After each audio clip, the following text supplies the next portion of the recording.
پھر تم سب قیامت کے دن اپنے پروردگار کے سامنے جھگڑو گے. پھر اس سے بڑھ کر ظالم کون جو اللہ پر جھوٹ بولے اور سچی بات جب اس کے پاس پہنچ جائے تو اسے جھٹلائے.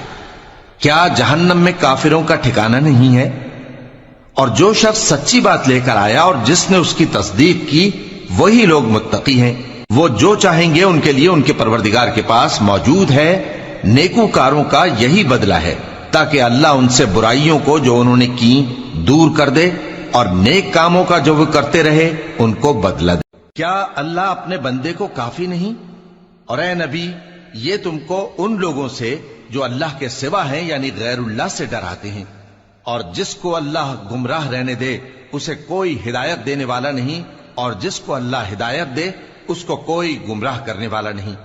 کیا اللہ عزت والا بدلہ لینے والا نہیں ہے؟ اور اگر تم ان سے پوچھو کہ آسمانوں اور زمین کو کس نے پیدا کیا تو کہہ دیں گے کہ اللہ نے. کہو کہ بھلا دیکھو تو جن کو تم اللہ کے سوا پکارتے ہو اگر اللہ مجھ کو کوئی تکلیف پہنچانی چاہے تو کیا وہ اس تکلیف کو دور کر سکتی ہیں؟ یا اگر وہ مجھ پر مہربانی کرنا چاہے تو کیا وہ اس کی مہربانی کو روک سکتے ہیں؟ کہہ دو کہ مجھے اللہ ہی کافی ہے، بھروسہ رکھنے والے اسی پر بھروسہ رکھتے ہیں.